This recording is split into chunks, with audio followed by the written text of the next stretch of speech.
大家好，我係你嘅輔導心理學家多多良，歡迎嚟到愛心故事系列第4個故仔《尋尋記》嘅第2集。過年嘅夜晚，投影機裏邊播緊一出舊嘅電視劇《尋尋記》。呢出電視劇唔單止喚醒咗一啲嘅回憶，仲好似一面鏡咁樣。當你一直想翻返去原來嘅地方，但係答案其實可能已經隱藏響好好活在而家呢個地方。今晚狐狸先生一家同松鼠先生一家響笑聲裏邊同埋感觸之間，重新講起選擇、身份同埋此時此刻嘅價值。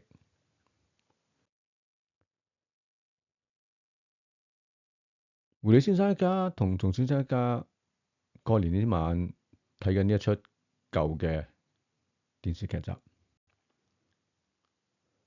狐狸先生話：有啲個台詞大個咗再聽，味道都唔一樣啦。而松鼠太太就話啦：天啊，我都唔記得咗呢出劇原來有咁多嘅哲理嘅喎。一部嘅電視劇開啟咗呢個對話，一種嘅感觸，令到人思念、反思，亦都重新決定點樣去面對現在。響一路睇呢個劇嘅時候，狐狸太太話：咦，佢一直想翻返去原本嘅世界，但係就發現咗佢其實好珍惜而家噃。而松鼠太太都話：原來翻去唔一定係個終點嚟嘅噃，理解先至係。呢個時候，狐狸小姐話啦：咦，出劇嘅情況好似有啲同我哋有啲似喎。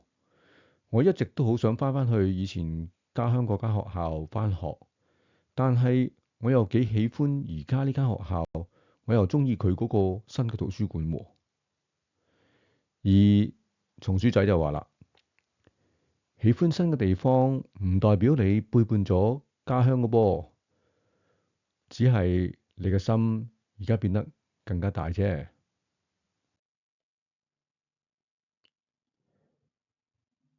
狐狸先生就話啦：咁我覺得都係嘅，我哋都係喺度學緊，帶住舊嘅記憶做新嘅選擇。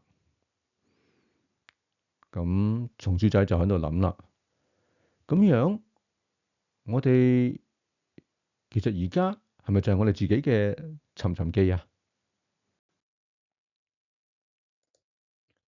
柯德勒話：人並唔係被我哋嘅經歷影響，而係被佢對呢個經歷嘅睇法影響。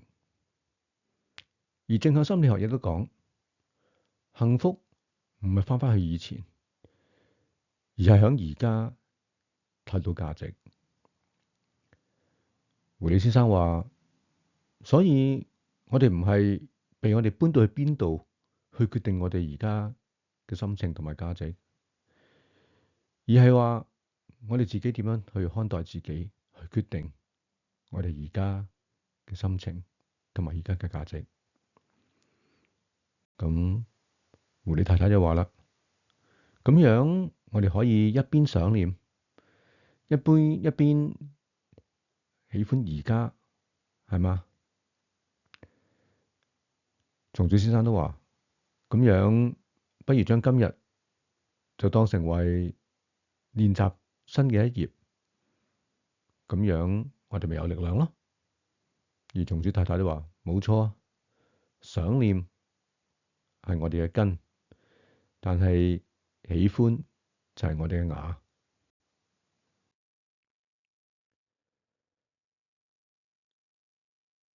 胡里先生話：如果我哋而家再返唔到去以前嗰個家鄉，咁不如我哋就將而家過得有價值啦。其實你唔需要去選擇過去或者現在，你可以選擇帶住過去而活好現在。下一集，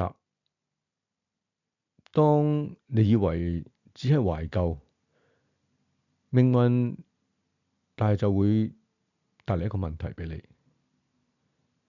你要將邊一個自己帶去聽日咧？我哋下集見。我係你嘅輔導心理學家，多德良。